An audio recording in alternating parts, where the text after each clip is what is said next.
All right, let us get started. Happy Saturday and welcome to Tea Practice. Yeah, it is November 13 that we are doing this right now. This is the start of the November challenge, the Black Tea Challenge happening this month. We do a monthly challenge every month here at Tea Curious, and this month is Black Tea because we haven't done one in the 18 months that we've been hosting challenges. We've done 2 green tea ones, we've done 2 pu'er ones, but I feel like I never want to do an oolong because my bias is going to be so heavy. It's going to be the greatest challenge in the world. And then black tea, I feel like just kind of like slips under the radar because I don't know. It's like the tea that a lot of us grew up with. So it's not like the most exciting tea, just at first glance. And yeah, this is our attempt to just, bring back excitement and focus and just, just amp, for black tea because it is a very valuable tea type, and there are lots of things that I've learned about it over the years that I feel like make it super valuable for us to use as tea people, both for ourselves in our own tea practice and also for other people if you share tea with other people. So yeah, happy Saturday, you guys. Hope you're doing well. Let's say hi to our friends. Maunamoko is here, Jeremy is here, Gabby, Mohammed's Food, Tyler from Hakuna Matala, Azure Lane, Francesco, welcome to Tea Practice today. I hope that you guys brought some black tea. I have brought some black tea with me. Coming off of the purge, our last challenge of like just letting go teas. I am letting go of tea. That's very important to me. You'll be very proud of what I picked. Bam. Yeah. Yeah, you want to show it off. This black tea that I brought today is a... Ooh, how do I do... There we go. This is a Hawaiian black tea. Wow. Yeah, you can't, it's so difficult to find this stuff online because they don't have a great, online availability. But this is from Onamea Tea Farm, or Onamea Tea Company on the Big Island, Hawaii. And I bought it there. Yeah, so this is kind of a big deal purge for me. So I'll be drinking a Hawaiian black tea today as we talk about the upcoming challenge and just talk about black tea just as a category, yeah. So yeah, let us know what you guys are drinking today. Yeah, I'm pretty hype. I already had some singbuli this morning. So yeah, let us get this tea started. Yeah. All right. So let me just preheat my gaiwan first. So again, I'm having Hawaii black tea. Let us know what you guys are drinking this morning. And, agenda setting. We just want to talk about black tea. What is it? Is it a process? Is it a place? Is it a feeling? Is it a cultural kind of term? And I want to discuss this for black tea because, again, black tea has been kind of at least in specialty tea, as we kind of step in the world of oolong and pu'er and downsong and white tea. Our good old friend black tea, I think, kind of falls by the wayside. It's not as interesting. Sometimes you'll find a black tea that might remind you of a Lipton black tea that you grew up with and it kind of triggers you. Maybe I'm just speaking for myself. Black tea just kind of has that next step over from being a basic black tea that we grew up with. So I think, at least for me, that's why sometimes it flies under the radar. I don't necessarily emphasize it so much. But the thing about black tea that's really cool is that so many places make it. It's probably the most kind of widespread tea category. So I think it's the most potent type of tea that you can use to study terroir. Because this is a Hawaii black tea. They're not making dansang in Hawaii. I mean, maybe Manamaka would know if they're making dansang in Hawaii. They're making oolong in Hawaii, right? But for a lot of tea makers, the first tea that they learn how to make when they're starting off a new venture and a new origin, a new farm, is black tea. I have black teas from Kenya, I have black teas from Nepal, black teas from Japan, black teas from Hawaii, black teas from Germany, Russia. Yeah, it's crazy. So if you're someone who likes terroir and exploring an origin, it's kind of hard to do that expecting a white tea,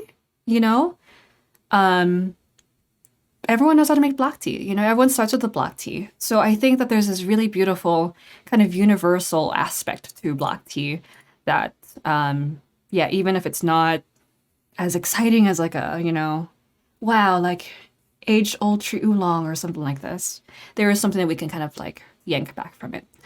Yamano Moku says that Onamea makes excellent tea. I'm excited to have it today.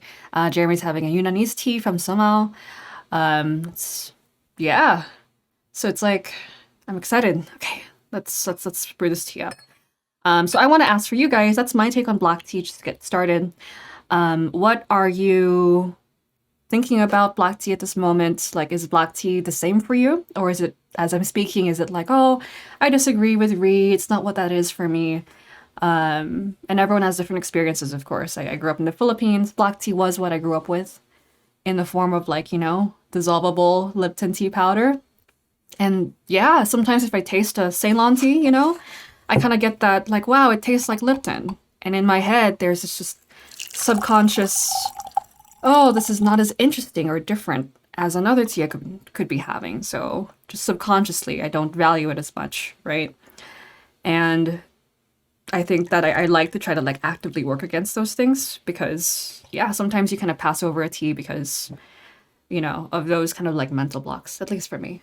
But maybe it's different for you. So if you could please be kind to share here on the live or maybe on the replay as you're watching this, what you think black tea is. What is black tea to you? Yeah, black tea to me is what I grew up with. Black tea is Lipton powdered black tea with like calamansi concentrate. Calamansi is like the citrus we have in the Philippines. And instead of having lemon, we put this citrusy, like limey lemon thing in the iced tea, and that's what I grew up with. That's why when I started drinking tea, I'm like, wow, let's run away from that. That's like so what I grew up with. But now I really do appreciate black tea so much for that ability to bridge terroirs, Manamoku says, I wish they were making dansong in Hawaii. Their terroir is so fascinating, such high endurance tea. Yeah, that would be cool. Hawaii is a very fascinating terroir for sure. Yeah, let's call out what Onamea Tea has to say about their tea. So this is the Hawaiian Black Tea. This is Onamea's black tea, Ono Black Tea. I think it's one of their really famous teas, and I think it's one of their best teas. Onamea tea is grown, handpicked, and processed on our estate located on a bluff high above Onamea Bay on the Hamakua coast of Hawaii Island. The unique microclimate of this ridge, with its abundant rainfall, so lots of rain, cool ocean breezes, remember that, and well-drained volcanic soil, because yeah, the Hawaiian Islands are volcanic, is perfect for growing Camellia sinensis tea. We practice only clean, sustainable, and organic farming practices and make some of the finest quality tea available. So yeah, really cool. Like, what the hell? I have some Hawaiian tea on me, Really unusual origin for those of you who haven't, like, kind of dipped into different origins yet. Hawaii tea is different. Have you had Hawaii tea yet? Yeah. Oh yeah, Hawaiian white tea from Tea and Whisk. But yeah, this is quite unusual to have, I would say, as a terroir. And yeah. And in terms of terroir, it's like, if I'm doing a terroir study, I will actually pick black tea as the thing that I'm going to show off as a way to compare different regions. Because yeah, I have a Hawaii tea, I have a Japanese black, I have a lot of Chinese black teas, I have a lot of Indian black teas, Nepalese black teas, Kenyan black teas, Indonesian black teas. Try doing that with a white tea.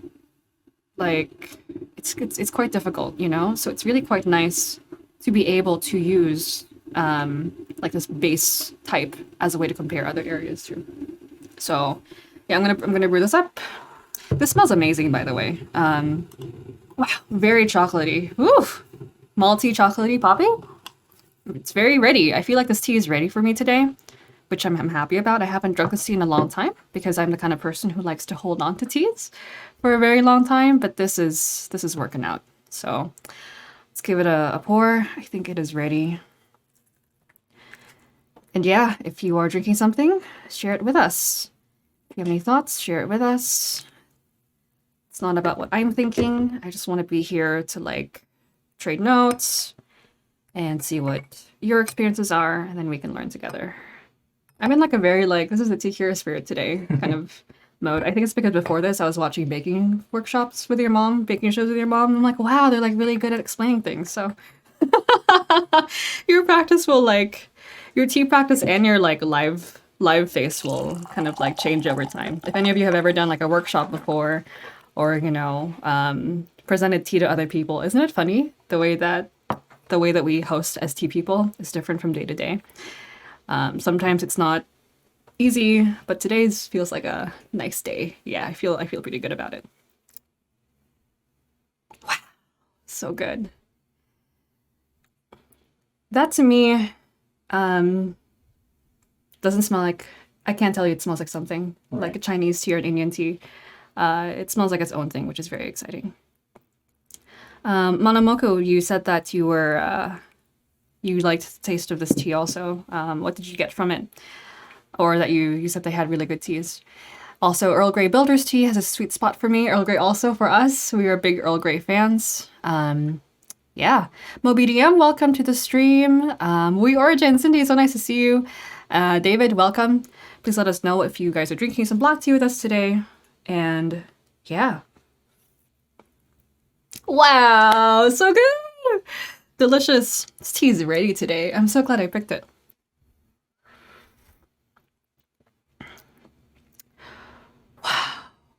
Wow, wow, wow, wow, wow. Wow, wow, wow, wow. This is very good. Oh my goodness, this is so delicious. Wow, okay, so I'm having a moment with this tea. It's one of those teas that balances both flavor and like the inherent like niceness of the tea, the texture, the aftertaste, you know. Very lots of flavor, but also lots of just soul. Very, very nice tea. This is quite old too. Like this is about maybe 5 years old, 6 years old from when I like bought it. And I know Onomea also ages their black tea, so I don't even know how old this might be. But they age their black tea from year to year because they think that it mellows out well over time. And I would agree with that actually. That's another black tea fact for me is that black tea, if you're ordering black tea like from spring 2021 or fall winter 2021, I personally don't like black tea that's super super fresh when it like hits, you know. Yeah, it's I like it to mellow out a little bit. So if you've ever bought in your excitement of like a spring or fall harvest, like fresh, just picked 2 weeks ago, black tea, which we're lucky to be able to have access to these days. You know, like 2 weeks ago it was picked, now it's at my doorstep. Let it rest a little bit if you don't like it. Because I've experienced this before where I've had like a farmer friend like send me a tea. I just made it. This is an Indian black tea, and I was like, it's terrible. Oh my gosh. I was so excited because like he was like, I just made it a couple of weeks ago. And I tasted it was so bad. It was so bad that I left it on my table with the sample open for like about a month. I was very responsible with that tea. And I tried it again, and it was delicious. And something about like the aging of a tea, you know, resting tea. Yeah, play with your tea a little bit. It's really good. Yeah, it's very good. Jeremy says Korean balyocha for me really stands out as something unique. Balyocha, is it a black tea though? So Korean balyocha is a it's an oxidized tea. Color. Some people call it black tea. Beautiful color. Yeah, so for those of you joining in, this is the Hawaii black tea from Onomea. Good. Really good. Good tea. Good tea. And again, we're practicing black tea today. Just thinking about it. Just, you know, when we come to these lives, I just want you to like hold it in your hand and just play around with it. You know, like where can we take this? What can we think about? Just open discussion. And of course, I have so much to say, so I'll keep going. Monomoku says, if you like Hawaiian tea, Eva Lee of Tea Hawaii makes excellent oolong. She is located on the other side of the island as Onomea. Fun to compare. Yes. So what's fascinating is that I don't even know how to make the shape of Hawaii. But on the big island, there's a side that's super, super rainy and a side that's super, super like dry. And I think the Kona side, the super dry side, is where all the coffee is. And then the other side is where a lot of the tea farms that I visited were actually on that side. And it's really fun to compare because those are two very different terroirs coming from two different sides of the island. And same island, but very different culture. In terms of like just the area. I mean, even for us, like here in Vegas versus Henderson is so different, let alone like two different sides of like an island like the Big Island, you know? So thank you for the recommendation. Yeah. This tea is very good. Let us know what you guys are having if you guys are joining us right now. And any other black tea thoughts is what we're trying to get at. We've been on this terroir kind of kick, I think, today. So I'll keep writing it if that's where we're going. Sam from Boutar Bakes, welcome. Serja Benjamin, Misa Yen, Chris, welcome. Everyone joining us from all over. It's really nice. I love it. It's Saturdays are a joy for me to be able to see everyone. Jay says aged black tea is definitely underrated. Yeah, that's the thing that I like about black tea is that because everyone has it, it's probably the easiest tea to help you compare different kinds of factors that are slightly different. So you might have heard that like, oh, the shape of the tea leaves will change the way that it brews in the cup, or the elevation might be changing the way that the tea tastes in the cup, or like a different area, right? Terroir. Or let's say, oxidation levels, right? Because everyone has black tea, and you can have black tea from like dust all the way to black tea like it's like this big, right? Like sometimes like the Yunnan Gushu or something like that can like be really, really thick. Or like a Samika golden needle can be like really, really huge. You can kind of play around with like, okay, this is all black tea. This is all tea that someone picked, processed, rolled, right? And then left to sit. It's what are the things that they changed about this specific same simple processing style that are going to make that tea taste different? Because yeah, black tea I think gets a rap for being like, oh, it's just black tea. But there's so many different kinds of black tea. There's tips, there's like broken up, there's CTC, there's, Darjeeling. Is Darjeeling a black tea? I think I want that to be next week's session. Is Darjeeling First Flush still technically a black tea? Based on processing, I would say no. But then there's a historical discussion of like, okay, it's been historically a black tea. You're going to change it because you don't think it's a black tea. If the tea maker calls it a black tea, is it a black tea? And the tea maker is informed, is it still a black tea? So we'll probably get into that. I'm kind of interested in that. So if you have any opinions on that, feel free to share them, but we'll save them for next week. But yeah, yeah, it's just a very good comparison tea. So if you are someone who likes to do workshops side by sides, kind of like share tea with your friends, black tea is very approachable. People understand it. You don't have to teach people first. Okay, this is how you taste shang, or this is how you taste white tea. No, people know what a black tea tastes like, and then you can kind of start playing with it, with them from there. It's quite approachable, And I think that it's important to have an approachable tea type in our industry, because if you go to India or Sri Lanka and you're like, hey, let me try your oolong. I'm like, well, they didn't like learn oolong from like multiple generations, of tea makers, but everyone kind of like has the ability to make black tea. So yeah, that's I'm going on and on about how approachable black tea is. I think it is. Yeah. But again, if you have a different take, please let me know. Steven, thoughts on that? Do you have the same feelings as me? Yeah. We're biased though, because we spend a lot of time together. I read this news article, Google clickbait. I agree with you on everything. I think so. No. They say that couples over time, they agree more and more with each other. They even look more like each other, they say. Because apparently like the way that you crinkle your eyes when you look at each other changes the way your face looks as you age, and so you look more like each other. So I should ask Steven. Or something like that. Maybe we should compare, like from 2 years ago and now. You and I look more similar or not. I'm going to do another stupid thing. Wow. Oh my gosh. Oh no, Maya. It's so good. Got these leaves. We'll do our little fancy. Which way should we put it? Okay. They're so pretty. I wish I could show them a little bit better to you guys. But they're very, very pretty. They're very, very whole. When you're evaluating a black tea, so now talking about evaluation, see, it's so great. Black tea is so approachable. It's easy to teach about, I feel like, and learn about. Because when you're looking at a black tea, very simple to say, hey, if it's not evenly oxidized, it's probably not processed well. And oxidation is, the whole like when they process the leaves, they roll them and then they kind of go brown like an apple does, right? You all know the apple example.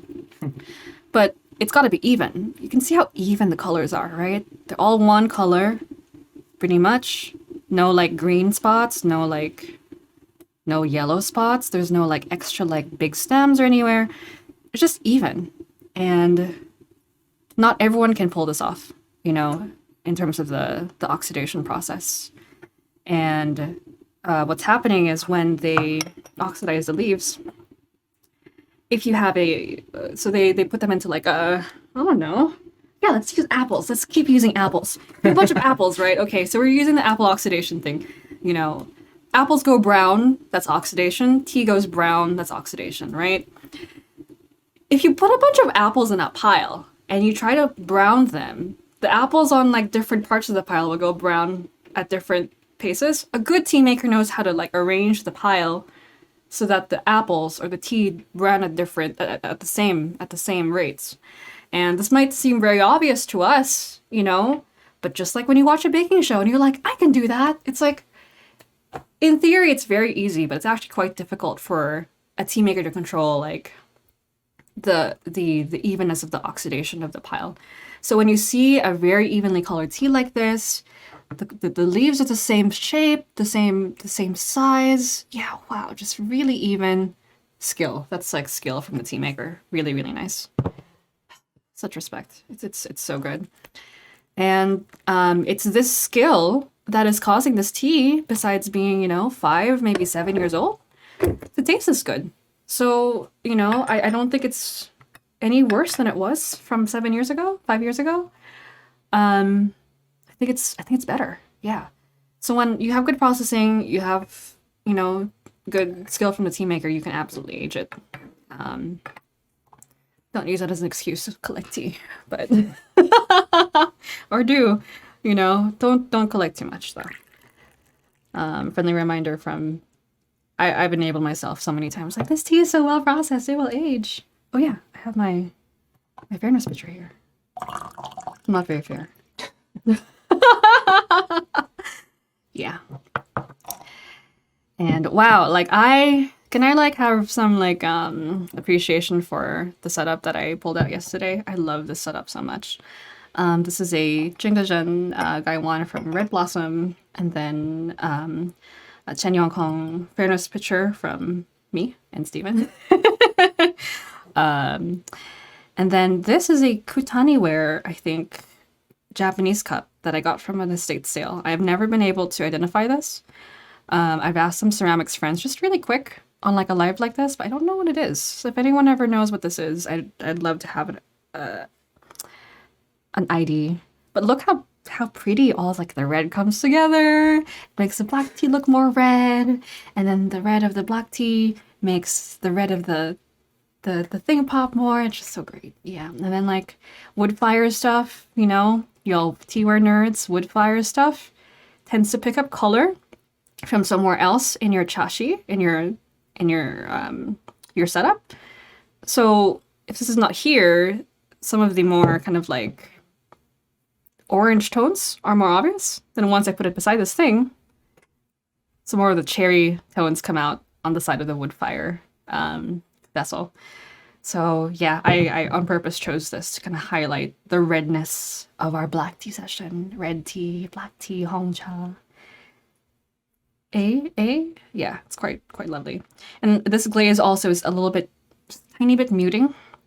So some of the, yeah, I think it's a delicious match. Some of the bassier notes, like harsh, slightly like tinny notes, very, very slight. It's kind of helping it smooth it out. So yeah, oh wow, this tea is so good today. I'm getting treated so well by the tea universe today, or myself and my choices. I don't know. Welcome again to our friends who are joining us. Let us know what black tea you might be having today. Saying hi to Joseph and Steve and Dino. Yeah, it's a good Saturday. Having so much fun. I'm having a lot of fun today. Chocolatey. Wow, so good. I should have asked you what it tasted like before we started. So let's talk about the challenge, just to make sure that everyone's on board. I haven't named this challenge yet. As of today, November 13th, we have had Hongcha Hoedown from Aquila. My idea is Black Tea Bonanza for this challenge. I hate it, so please don't let me use that one. I think I might rather do Hongcha Hoedown than Black Tea Bonanza. Red Tea Rodeo. That was somebody else's idea. I can't take credit for that one. Was that Ray? I don't know. Red Tea Rodeo? That's really good, actually. What do you guys think? Red Tea Rodeo might be the best one, because it's like, it's got the hoedown feeling.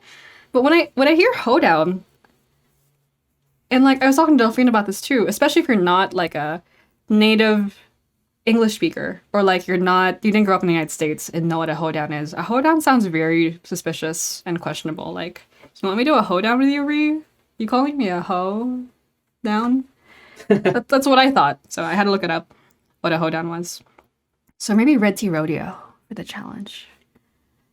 Red Tea Rodeo. Most of the world calls it Black Tea, though. That's my problem, is that I don't like to insist on calling it Red Tea just because China says it's Red Tea. That's just my opinion. Yeah, and I was talking also with Delphine about this. Hongcha can only be used for Chinese teas. You can't call this a Hawaiian Hongcha unless you're like speaking Chinese. Otherwise, you're saying, "Oh, we're defining this Hawaiian tea by this Chinese standard." I don't know. What are your thoughts on that? Is Hongcha an okay? Political. I know, right? We're so political today. It's okay. Yeah. Is Hongcha an okay term to use for all black teas or not? I would say no. Maybe you'll disagree with me, but I think Hongcha should only be used for Chinese and Taiwanese teas and any other areas that speak Chinese. Like, I can imagine like a Vietnamese farmer who is from like a Chinese family or who's Chinese. Can you call it Hongcha? But anyway, this tea is very good. This is the second steep of the Onamea black tea. Delicious stuff. They're at onotea.com if you guys want to check it out. I'm not sure if they have this tea available online, but yeah, maybe. Chocolatey, malty, smooth. It's really good. I would say the goodness level is like a Jinjinmei level good. It's which is big fighting words, right? Because only China has to have good tea, right? Ooh, we're so political today. I'm just kidding. I'm just saying it's very, very, very good. This is a tea that, again, has both body and aftertaste. Some of the more like kind of subtle characteristics, and also a lot of flavor, a lot of likability, a lot of aroma, just very well balanced. This is the kind of tea that everyone wants to hang out with at the party, because they're so like nice, but they're not a dick, and like, but they're not boring, but they're not, yeah. But they're also self-assured, and they're not just there at the party to like be cool. They're just like, I'm so myself. Is that a weird way to talk about tea? Yeah, so let us know if you guys are drinking a black tea yourselves. Yeah. Oh, and you know what? I completely forgot too. See, like this is how we forget about whole like swaths of like tea practice. I didn't even think about masala chai today. This whole time, it's been like 30 minutes into the session. CTC. Right. That's stuff, okay. I did that on purpose, but like masala chai does masala chai count as black tea? Depends on what's in it. Yeah. This is something I think about a lot. Is I mean, black tea helps me. This is why I like black tea. Black tea helps me look beyond just China and Japan. Because if it's green tea, okay, Japan is the king of green tea, right? Or the queen of green tea, whatever. China is oolong and white tea and pu'er central, right? It's kind of hard to argue that you can get a better white tea anywhere else but China. It's hard. It's very difficult. But once you have black tea, it kind of opens up the field for everyone else. And it also opens up the field for other tea cultures, because there's no white tea culture in India. Like I'm not aware of any tea ceremony, tea culture, tea practice that centers on white tea in India. Or in Sri Lanka, or in Nepal. It's mostly like black tea. You know, CTC is like the people's tea. Like it's a tea that kind of like can kind of Catch me in the travel shadows over green tea. time. It's an outlier though, right? Right. But like I think when it comes to Turkish tea ceremony and like Turkish practice, Moroccan tea is green tea. But most everyone, like Southern sweet tea, for example, that's a tea culture, right? The East Frisian tea ceremony that I keep hearing about these days, right? That's black tea also. Earl Grey being like a European kind of construct, I guess, that's a black tea also. And then usually when you see teas coming from Africa, places like Kenya or Rwanda or Malawi, a lot of their really good teas are black teas. Colombia has like really good black tea. Brazil, the tea that I had there is black and green. Yeah, it's just a great kind of unifier. Everyone has some kind of black tea presence in their tea culture. Not everyone has a white tea presence. So, you know, we should do a masala chai, I think, this practice also, for this challenge, I would say. But yeah, anyway. And me, the Philippines, like, we grew up with black tea. We did not grow up with white tea. We did not grow up with pu'er. There's no friggin' way. And oolong was like, we went to the Chinese restaurant and had oolong kind of thing. It's a great unifier, black tea. And I think that is important. Why I'm saying this is, as tea people, I don't think it's right for us to expect other people to be interested in what we're interested in before we reach out to them first. So if there's two ways to approach it, I think. If you're trying to get someone interested in the teas that you're drinking and the tea practice that you have, and to sit down and have a gaiwan, like, gong fu session with you, I think that's what everyone wants. That's what I want. What I want when I meet someone who's very vaguely interested in tea, or a new friend, new colleague, and they're like, wow, you do tea? That's so interesting. At that moment, in my head, there's an image of me being like, oh my god, let's have tea here with a gaiwan. And they're like, wow, it's so amazing. I love it just as much as you do. That's my fantasy, right? Just me. Like, if I meet anyone with some interest in tea, I want them to eventually have tea with me, like gong fu style, like brewing tea with a gaiwan. But before we get to that point, we first have to be like, okay, how can I make it accessible for you? How can I help you not have so much intimidation about this thing? Because, and I've done this too, I've seen people watching in like the tea wild, be like, wow, you like tea? Well, I like this 2010 age Yashishang Mother Bush dance song from Udong in Guangdong. And I'm like, oof. Like, I don't think that they're gonna have that Gaiwan session now. This is not at all a dig at the intelligence or open-mindedness of the other person. But here, Steven, hit me with like a music thing. Can you hit me with a music thing? I don't know. How'd you like that B flat minor major 7 chord? B flat, what? B flat? Minor major 7. B flat minor major 7. Is that very clear to you what that is? I know what it is. A B flat minor major 7. What does it mean? What does it mean? It's just a chord. I don't know. Is it one that you like? It's just a chord. I mean, I could like it in a context. It has to be used correctly. Okay, point taken. I'm already lost. Okay, Yeah. so if you guys are musicians, maybe you know what a B flat minor major chord is. But if someone is hearing you talk about tea and you're like, here's this dance song. It's dance song Phoenix Oolong from Guangdong, China. Like, when you put jargony words together like that, they don't have any idea what it means. They don't know. They don't have a reference point for how it tastes. They have no idea what to think of it. I don't know what that is. So it's tough for me. But if you tell them, oh, you like tea? Me too. You know, I really like this black tea from Hawaii. Hawaii black tea. Okay, Hawaii, maybe they don't understand what the origin situation is, right? Most people who drink tea just casually don't really think about origin. That's fine. But at least they have some reference point, like, oh, interesting. Like, at least I know what you're saying now. Can you give me like a more basic thing? Try to like basicify it. for music. Don't embarrass me. What's what's basic? I mean, That's the hard part, A right? chord. I A chord. I don't know. Yeah. no variations on it, or you know, I think genre would be easiest because pop, I like rock.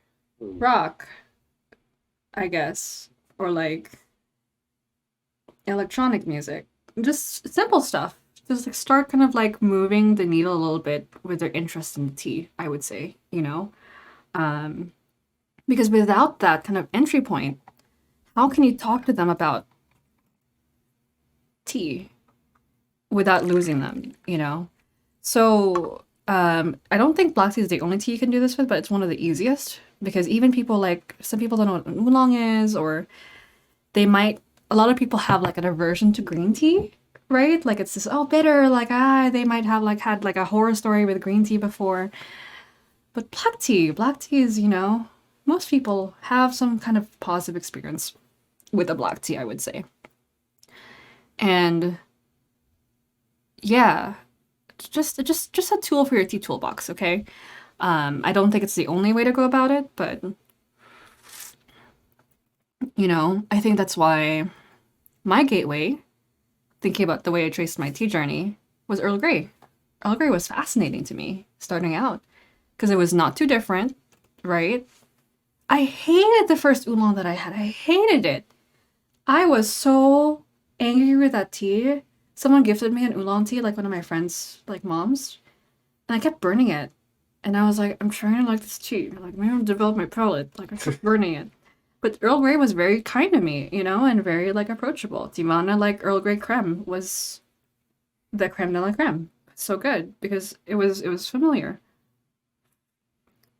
And then you can also do like more friendly teas, like maybe like a very mild silver needle or like a forever spring. But that's where black tea rests for me as like a toolkit, in my toolkit.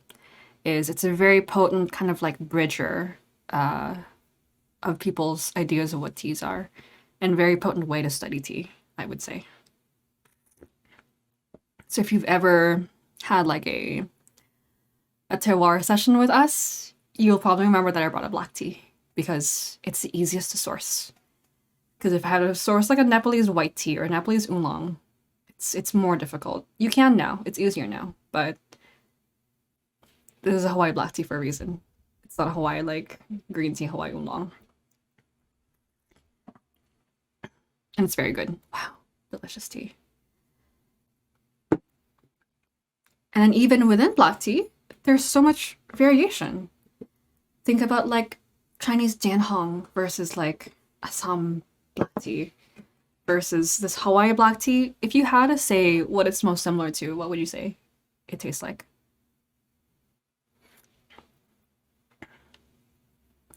I would say it's most similar to like a Fujian black tea because of that kind of chocolatey, malty thing going on, which I know that the tea makers wanted to go in that direction. It's very sweet, chocolatey, but it has something extra to it that I, if I was blind tasting, I probably would have guessed Chinese tea first, but I would know there's something different about it. I wish I could pinpoint it, you know? But so imagine if you want to show someone the diversity of a tea in like a workshop setting or between two friends. And you're like, you want to see how different teas can be? These are both black teas. And then you show them like a Danhong, like a very golden Danhong, like gorgeous fuzzy buds. And then like this is a black tea too. Boom. And you have like a Darjeeling. And this is a black tea too. Boom. And then you have this tea, which is very like just looks like a black tea, right? These are all black teas. It's quite impressive to be able to show that. So that's something I used in the past to just kind of shock people.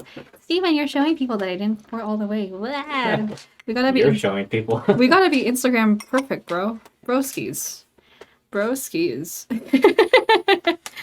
It's because I stopped properly decanting my teas. I used to have this. I used to like tip them over. I just forgot that I used to do that. But Anyway, yeah. So winding down, let us know what black teas you might be happening to have.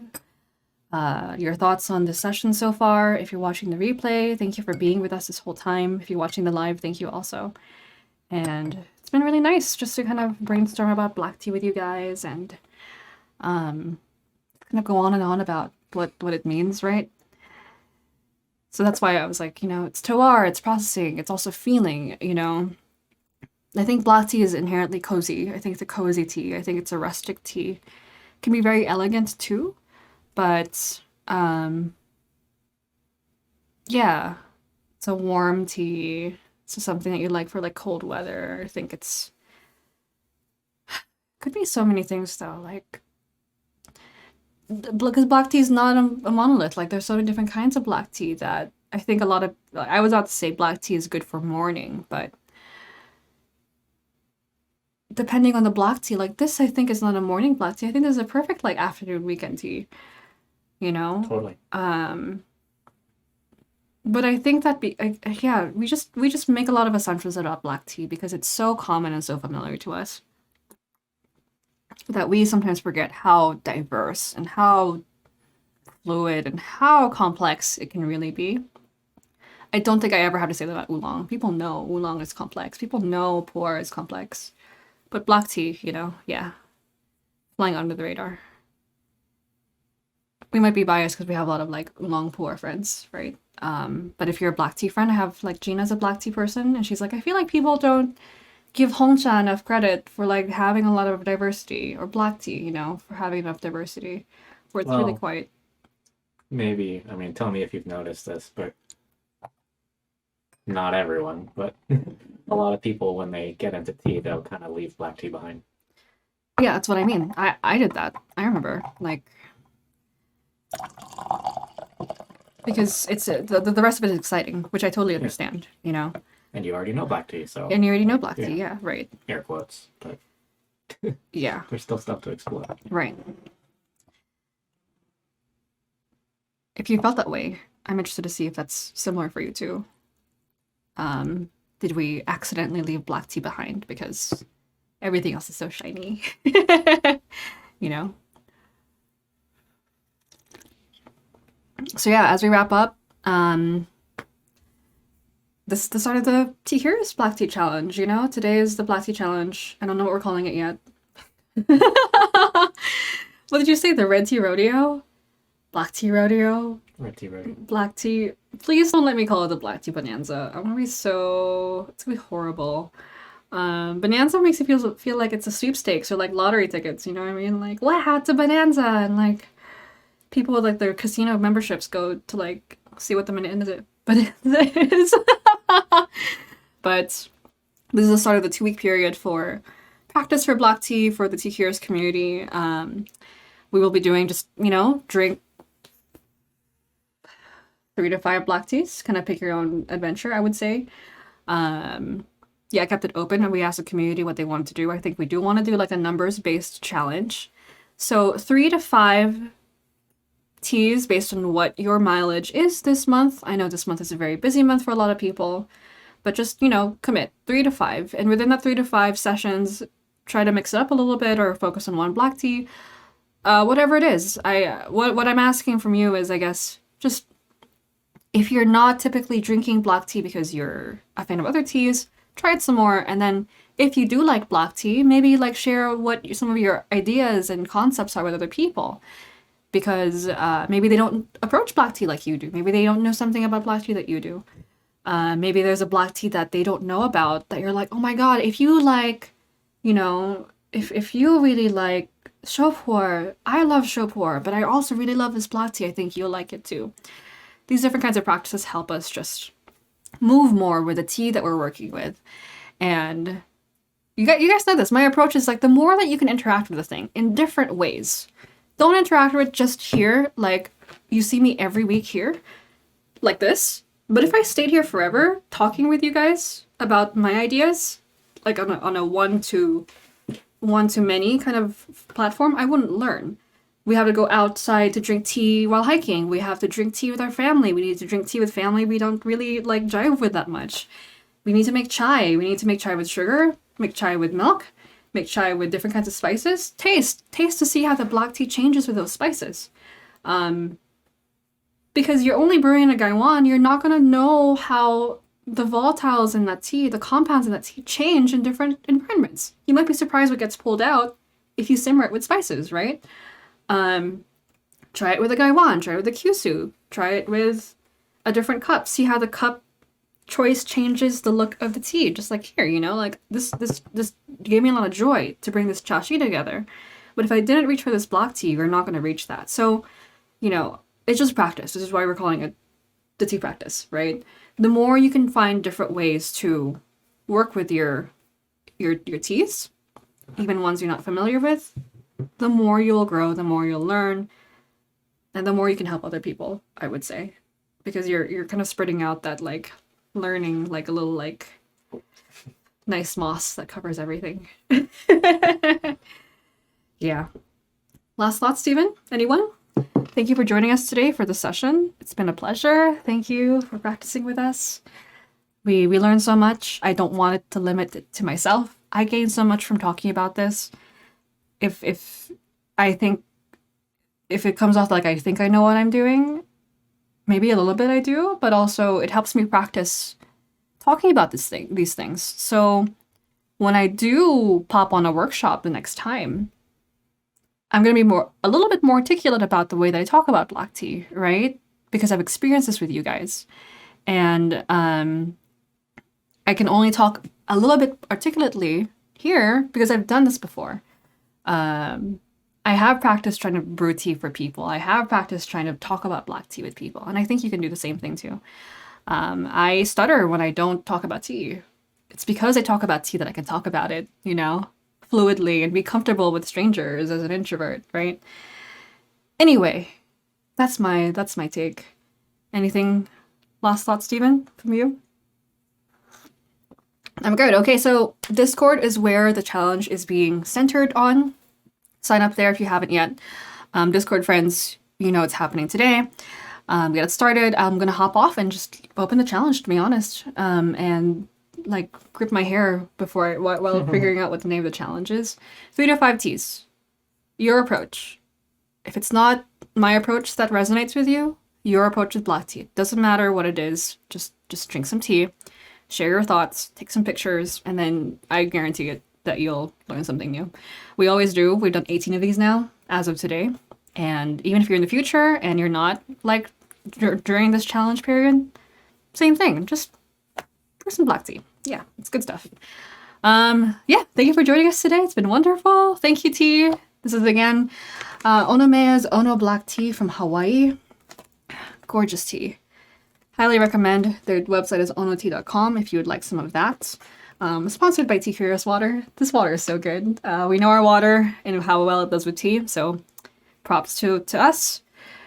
It's so hard to give props to us. And props to you guys. Thank you so much for joining us and for expanding your tea practice. Where's the Discord?